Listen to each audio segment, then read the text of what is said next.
Então, começando essa aula de hoje aqui de transformadores ideais, né, de equipamentos eletromecânicos, engenharia mecânica da UFPE, certo? Nessa aula vamos pegar o assunto que a gente parou na aula passada de indutância, né? Vamos falar de uma lei que a gente ainda não falou naquela aula, mas é importante para transformadores.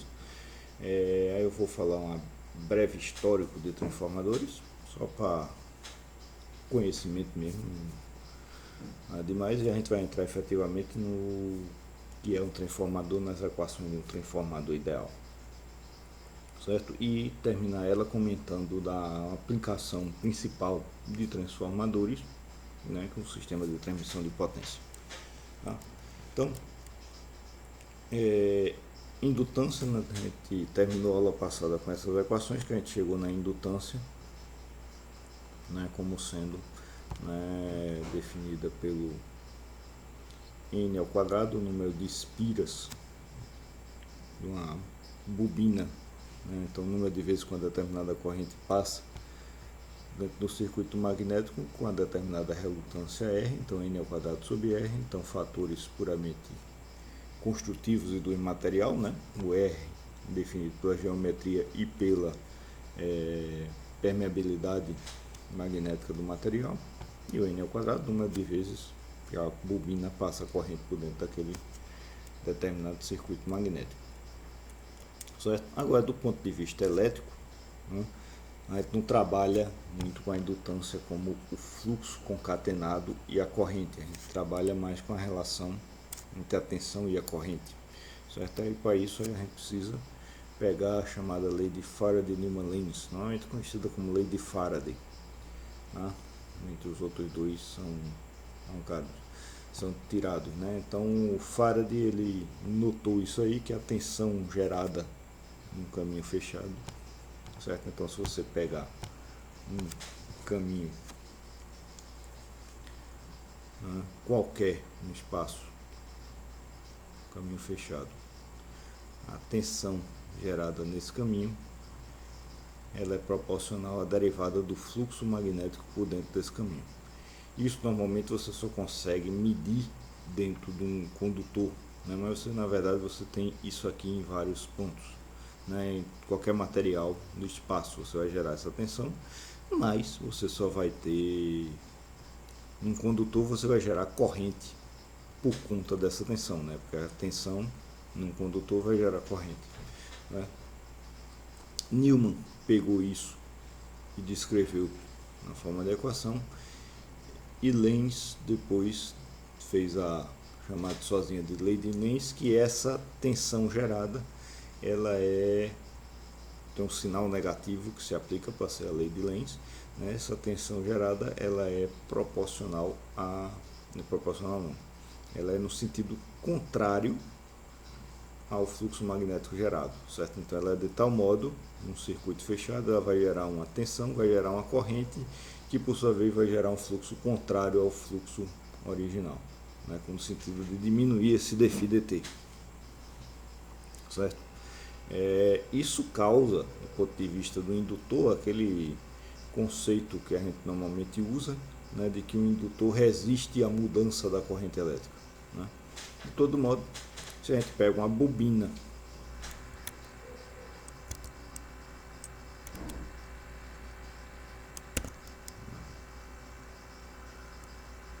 de tal forma, né, com essa característica, com tal indutância, né, então ela tem N bobina, N espiras, então na bobina a gente vai ter uma tensão N dφ/dt, né, porque aí o N vai definir um caminho tal que o fluxo vai passar N vezes, então a gente tem a derivada no tempo, na verdade, do fluxo concatenado, N vezes φ, mas como N é constante, né, o número de espiras da bobina fica para fora do dφ/dt, né, e o fluxo, então, né, daqui do circuito magnético, a gente pode pegar aqui esse fluxo, né, tirar ele vem lá do circuito magnético, a força magnetomotriz sobre a relutância, né, E a gente volta, né, aplicando isso aqui, que o fluxo é isso, certo? Aqui era para ser o I maiúsculo, desculpa. Então, se o fluxo é N, que é o número de voltas, de espiras da bobina, e a relutância é o número de... a relutância do material, é aquela equação que a gente chegou, né? Um material simples, então o comprimento do caminho, L, né, sobre a permeabilidade do material, μ, vezes a área da seção transversal do caminho magnético, tá? Certo? Então tudo é constante, considerando que tudo isso aqui é constante, né? Então a derivada do dφ dt vai ficar a derivada di dt, certo? Então a tensão fica n ao quadrado sobre a relutância di dt, e que chega naquela equação V igual a L di dt, certo? A lei de Lenz, né, forçaria que a gente escrevesse aqui menos L di dt, mas eu acho mais simples a gente pensar na lei de Lenz, que essa tensão gerada é sempre no sentido de diminuir essa derivada da corrente, ou seja, tensão gerada é no sentido de diminuir a derivada do fluxo, certo? Então, isso a gente consegue analisar no circuito mesmo, e esquece esse sinal para não se complicar demais, né? Em função disso, a gente tem agora uma equação da tensão numa bobina, né?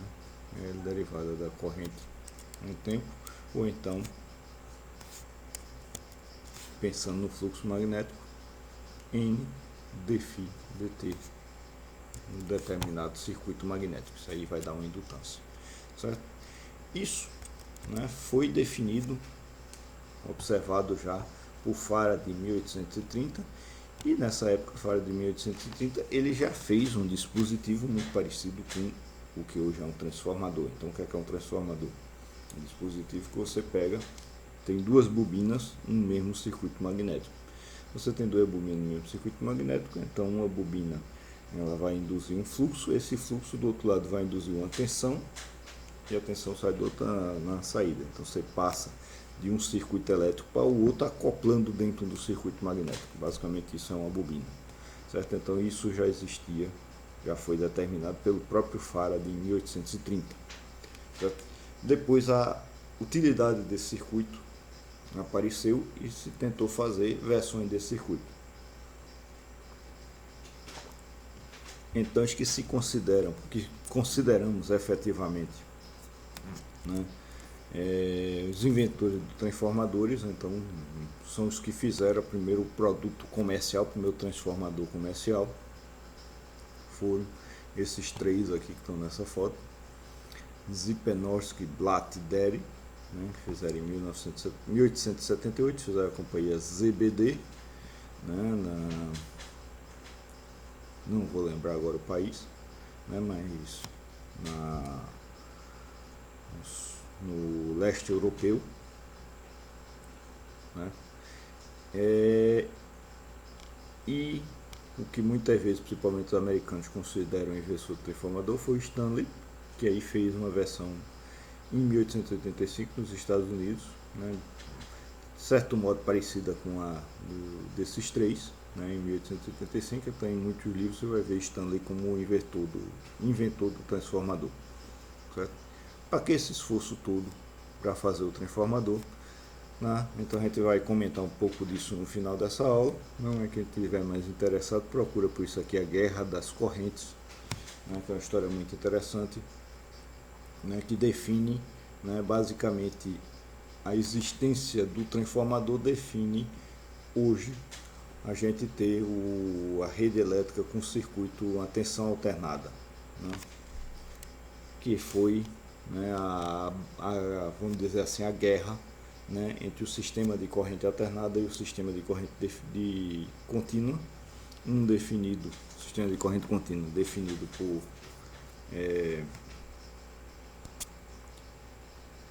nossa, deu um branco o nome dele, por Edison, Thomas Alva Edison, né, e o de corrente alternada defendido por Tesla, Nikola Tesla, na época trabalhando para a General Electric. E basicamente, o que é um transformador? Como eu já disse, se você pegar duas bobinas, uma com N1 espiras, outra com N2 espiras, e colocar ela no mesmo núcleo magnético, certo?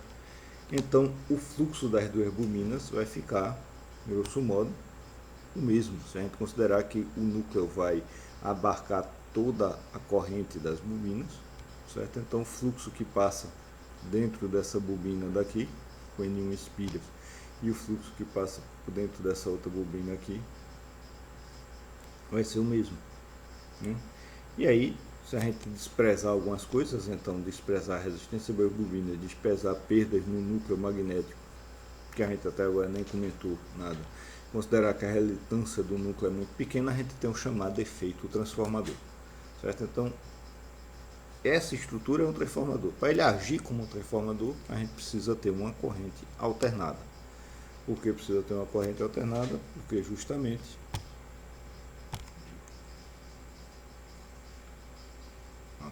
apagar isso aqui.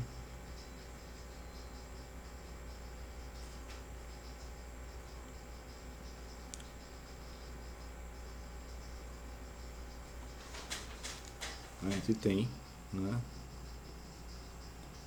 o V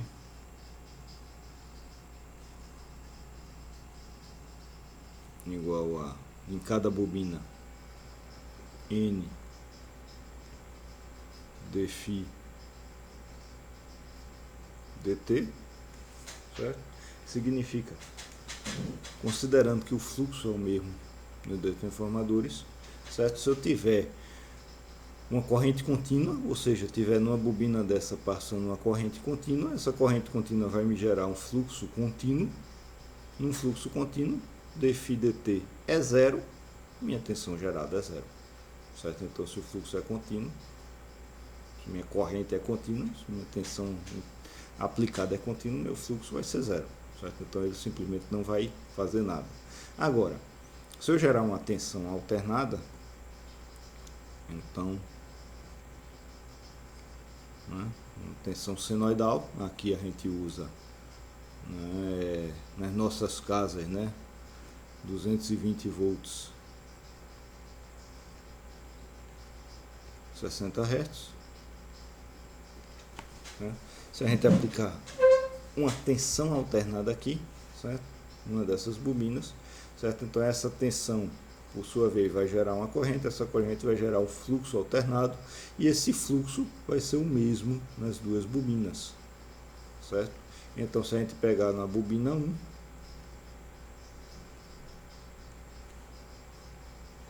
né, V1, a tensão na bobina 1 vai ser N1 vezes dφ, que é o mesmo nas duas bobinas,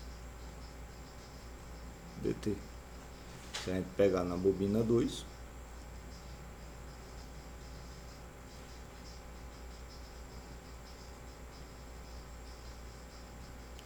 V2, então essa aqui eu tenho um número de espiras diferente de N1, pode ser o mesmo, tá? Mas é mais útil quando o número de espiras é diferente, né? Vai ser N2 dφ dt, né? Ou seja, se a gente pegar aqui esse dφ dt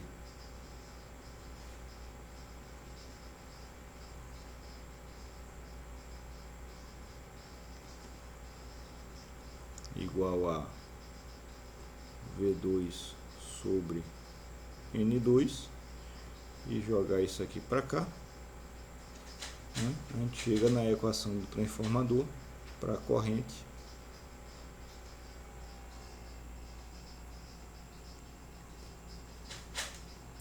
Deixa eu ver se eu tenho um negócio que ele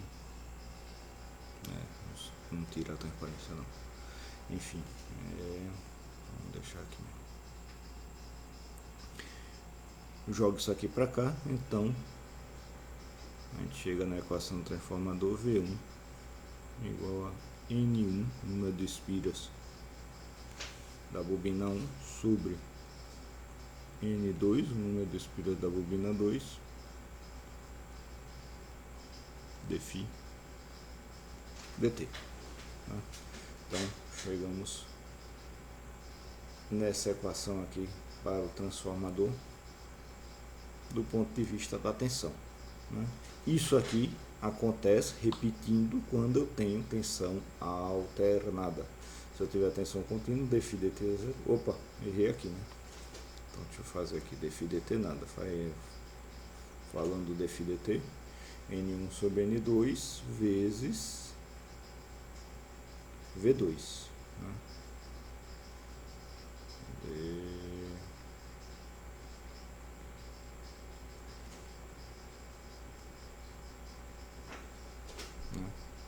Ou de outra forma, a gente pode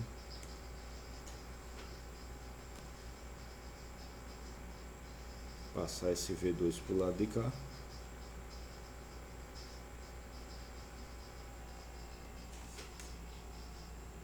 V1 sobre V2 igual a N1 sobre N2.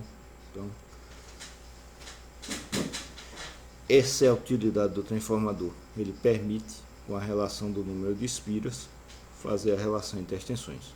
Isso do ponto de vista da tensão. Do ponto de vista da corrente. Do ponto de vista da corrente, a gente tem a outra relação que relaciona o fluxo agora com a corrente. Ou seja, qual é a relação do fluxo com a corrente? Então, vou deixar preto. Né? I, vou tirar até o 1 aqui. I é igual a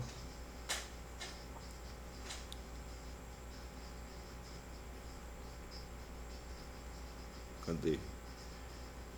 N vezes I, o número de espiras vezes a corrente, a força magnetomotriz é igual a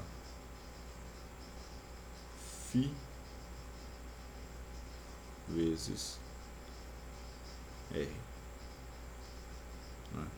O fluxo magnético passando por as bobinas, pelas espiras da bobina, vezes a relutância magnetomotriz, né? Não a resistência aqui, né? Claro. Certo? Aplicando isso aí para as duas bobinas,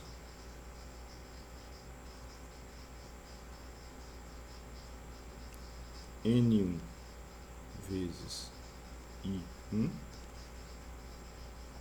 igual a Φ, é o mesmo, vezes R, e para a bobina 2, N2 vezes I2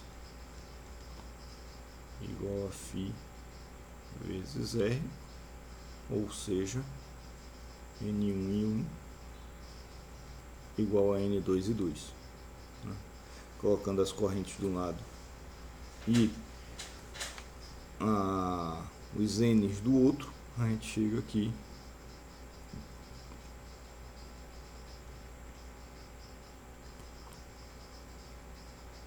I1 sobre 2, ou seja, a relação entre as correntes de um transformador é dado por aí N1 sobre N2 estaria desse lado. Isso aqui igual, se a gente divide esse por esse, né? Isso aqui vai dar 1. Aqui vai dar N1 sobre N2 vezes I1 sobre 2 igual a 1. Passa N1 sobre N2 para o outro lado, ficaria N2 sobre N1. Né? A relação das correntes é dada pelo inverso da relação do número de espiras nas duas bobinas. Certo? Ou seja, a gente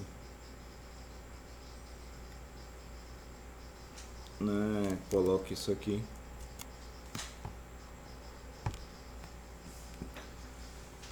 a gente tem essas considerações, a gente chega nessas relações aqui, né? Então a relação das tensões entre as duas bobinas é a relação entre as número de espiras das mesmas duas bobinas, na mesma ordem, V1 sobre V2 igual a N1 sobre N2, e a relação das correntes é a relação das espiras no sentido contrário, N2 sobre N1. Tá?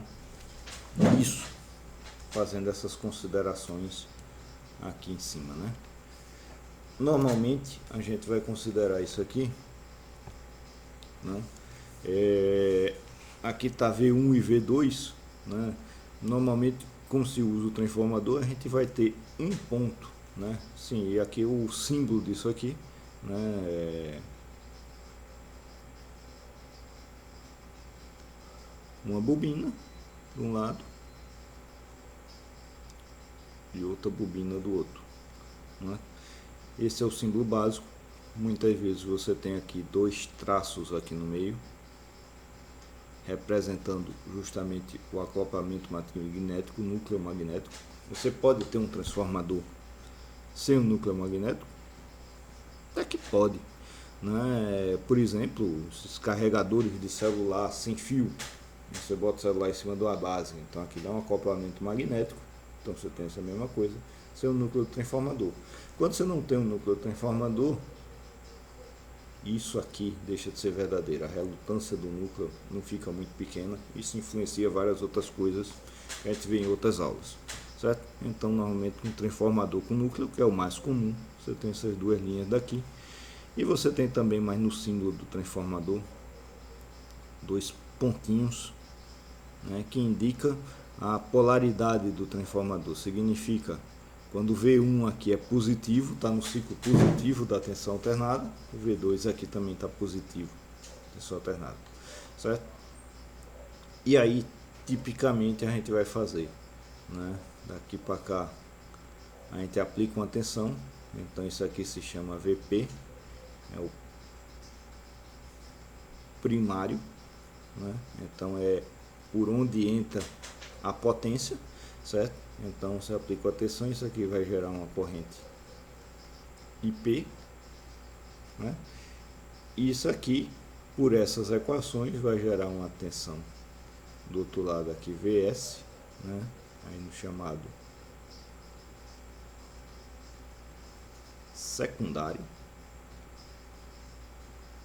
certo? Então normalmente a gente não vai usar a terminologia de bobina 1, bobina 2, esse é o primário e o secundário do transformador, né? Por onde entra a potência e por onde sai a potência. E aqui sai corrente S, né? Quanto é que fica a potência que entra aqui no primário e quanto é que fica a potência que sai aqui no secundário? Essas equações valem para correntes nesse sentido, certo? Quando eu entro com corrente de um lado, eu saio com corrente do outro. Então ele funciona dessa forma mesmo, tá? Veja aqui, se eu pego essa tensão e essa corrente aqui no primário e no secundário, a minha potência de entrada é VP vezes IP, né? Isso aqui, né, é de forma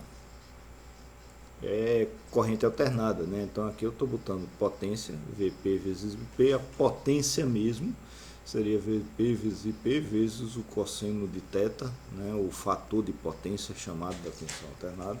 Isso aí é assunto de circuitos elétricos, tá? E do outro lado eu vou ter a minha potência de saída,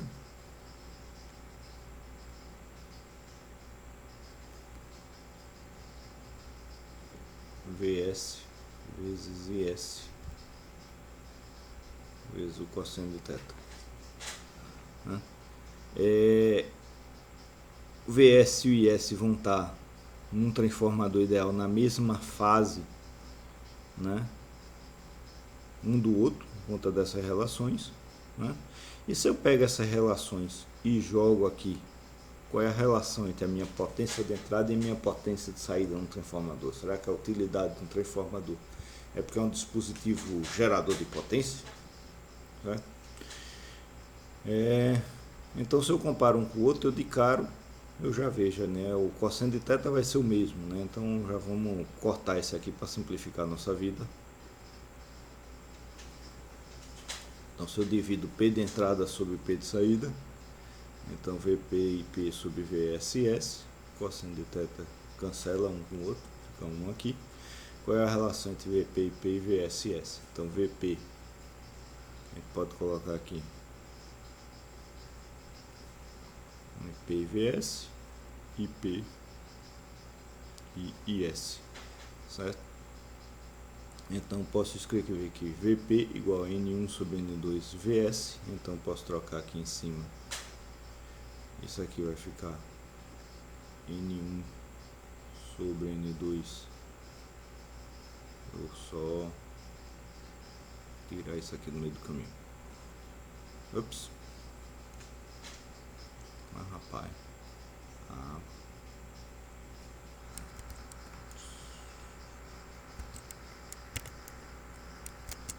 Pronto.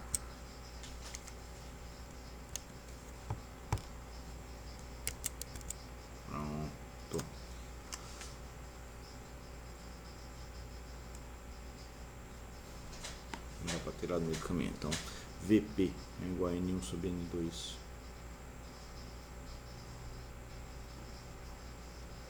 VS. E P é igual a N2 sobre N1 IS. Então, vezes N2 sobre N1 IS. Isso aqui tudo sobre essa parte de baixo se mantém. VS vezes IS. E aí só cortar os termos iguais, né? Então VS, IS, IS, fica a relação do número das bobinas, que justamente como eu tenho a relação das tensões N1 sobre N2 e a relação das correntes é o contrário, N2 sobre N1, aqui isso aqui simplesmente cancela um com o outro, fica igual a 1, ou seja, né, a potência no primário, a potência de entrada de um transformador é igual, transformador ideal, né, fique claro, né, ou seja, eu estou desprezando perda no núcleo, desprezando a perda, as resistências da fiação, né, potência é igual a potência de saída, certo? Então, um transformador ele não vai gerar potência, um transformador ideal também não vai consumir potência, embora um transformador real, sim, ele vai consumir potência por conta, né, de vários efeitos físicos. O mais óbvio é essa fiação que faz essas bobinas aqui, ela tem uma resistência fixa, você passando uma corrente por uma resistência, isso aqui vai consumir energia, certo? Mas essa é a ideia do transformador ideal, né? Essa é a relação do transformador ideal, né? Então, você entra com tensão no primário, isso vai gerar uma tensão no secundário, uma corrente no secundário, vai depender do resto do circuito, puxa aqui, gera uma tensão no primário que você analisa a partir daí. E a potência no primário e a potência no secundário é a mesma no caso do transformador ideal, tá? Se eu pego isso aqui e ligo uma resistência no transformador,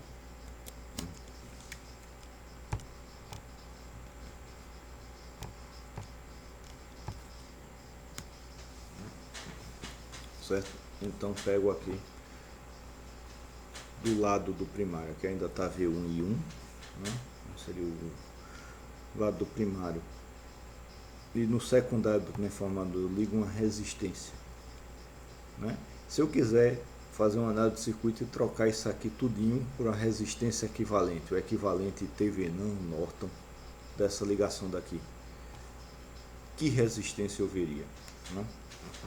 Então, basicamente, eu tenho aqui que a minha resistência equivalente vai ser, usando a notação aí do desenho mesmo, I1,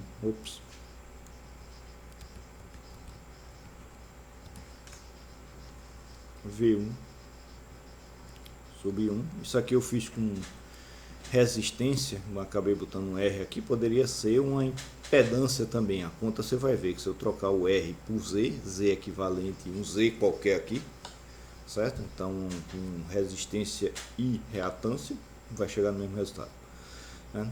Desse lado aqui, a resistência que eu vou ver vai ser a relação V1 sobre 1. Desse outro lado aqui, a resistência que eu vou ver vai ser a relação V2 sobre 2, né? Vai ser a resistência mesmo, né? Então, esse V2 em cima desse R, né? Esse R vai causar uma corrente 2, tal que V2 sobre 2 igual a R, certo? Agora, eu tenho a relação de transformação, né? Então, repetindo aqui, V1 igual a N1 sobre N2 V2 e I1 igual a relação do número de espiras ao contrário, N2 sobre N1 V1, né? Pego isso aqui, jogo para cá, né?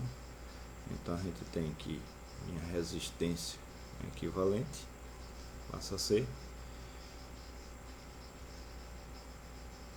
N1 sobre N2 vezes V2 dividido por N2 sobre N1 vezes I2, né?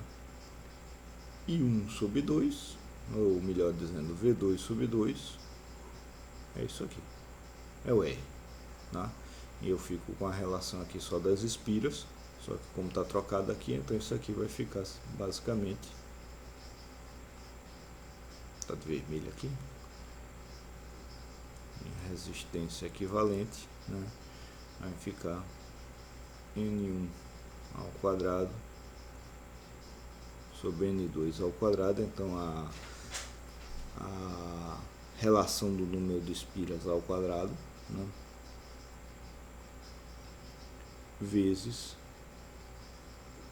o R físico aqui desse lado de cá, certo?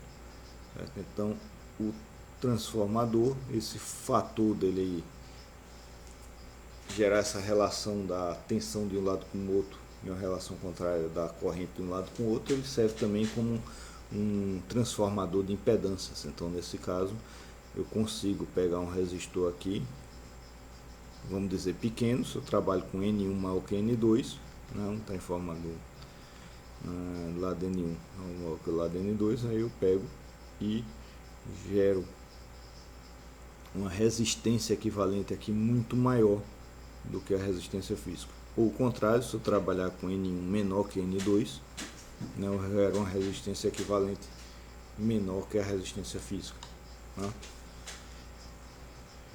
Como é que a potência acaba sendo a mesma, né? Então se eu pegar a potência do lado do R equivalente, né, a potência em função da corrente I, né? Então aqui está em vermelho mesmo, okay.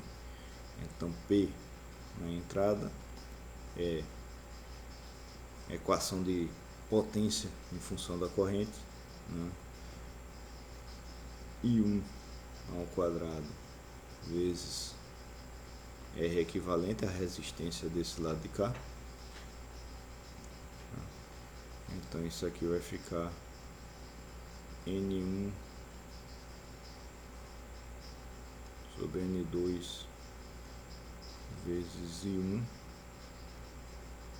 vezes R, tudo isso aqui N1 sobre N2, o R equivalente fica N1 sobre N2 ao quadrado vezes R, né?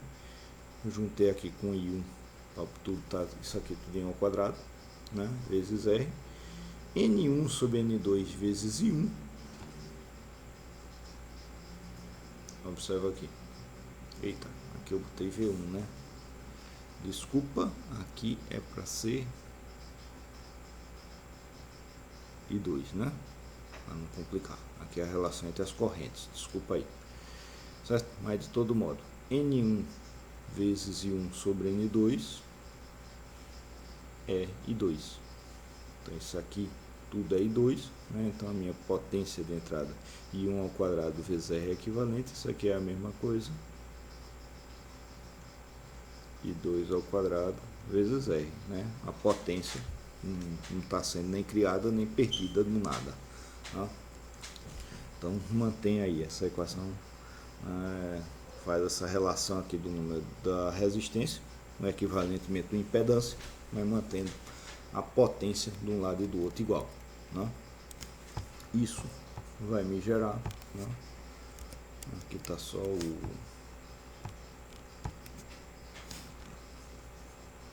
esse cálculo aqui mais bonitinho, né? Isso aqui vai me gerar, bom, então aqui a gente já viu a potência no transformador ideal no primário e no secundário é a mesma, a resistência equivalente no transformador segue essa equação, a relação entre a tensão e a corrente no transformador de um lado e do outro, né, é o número de espiras, né? Lembrando que tensão V1 sobre V2 igual a N1 sobre N2 é o número de espiras mesmo lado, então é proporcional à relação do número de espiras, e a relação entre a corrente é inversamente proporcional ao número de espiras, né? N1 sobre 2 é igual a N2 sobre N1, né? Ok, para que isso serve? Porque é que isso gerou uma briga entre Edison e Tesla, né? Basicamente por conta disso daqui, o sistema de transmissão, né? As perdas numa linha de transmissão são da forma I2R, né? Então, se eu tenho uma fonte de tensão, seja uma planta hidrelétrica, uma usina nuclear, uma ponte térmica chamada, né, de carvão ou de gás natural, é mais comum aqui, né, e gera uma tensão. Isso aqui eu passo numa linha de transmissão por uma distância muito grande, eu vou ter uma perda muito grande aqui nessa linha de transmissão, tá? Agora, tem como eu diminuir essa resistência daqui?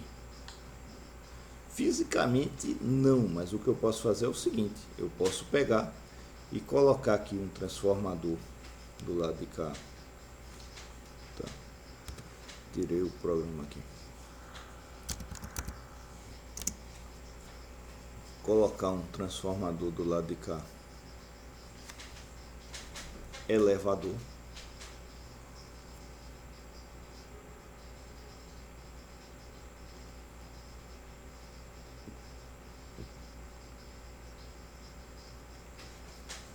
de modo que essa tensão daqui transformada gera uma tensão bem mais elevada, certo? E da mesma forma a corrente que eu tinha aqui nesse ponto I1 na minha fonte, eu elevo aqui e isso aqui me gera uma corrente I2 muito menor do que essa corrente I1, e como esse 2 é bem menor do que o I1, a minha perda por conta dessa corrente I2 fica muito mais baixa, né? E faço a transmissão da tensão com essa alta tensão, certo? Então aqui geradores de alta potência, né? Então 200 megawatts, 1700 megawatts, 600 megawatts, né? Então eles passam, né, para o transformador de alta tensão e geram essas extra alta tensões aqui, né? Olha isso, aqueles postes gigantescos, né, que a gente vê no meio do campo quando faz uma viagem, né, acima de então 265 kV, né? A China, em algum ponto, mas principalmente na China, já está trabalhando com megavolt, 1 milhão de volts para fazer a transmissão de tensão, tá? Passa isso aqui por longas distâncias, então por conta de ser uma longa distância a resistência acaba sendo elevada, mas como você aumentou muito a tensão, você diminuiu muito a corrente e aí a perda da transmissão fica diminuída, né? E mais para frente você transforma isso aqui e mais para frente você pega e baixa essa tensão por link de distribuição. Então dentro da cidade você não trabalha com tensões tão elevadas, acima de 100 kV, ficaria muito perigoso. Trabalha com tensões mais baixas, 50 kV, 18 kV, menos que isso, vai diminuindo cada vez mais essa tensão, né? Ou seja, você passa por outro transformador. Isso aqui, cada coisa desse é um transformador, né? Se não ficou claro, né? Passa por um transformador abaixador.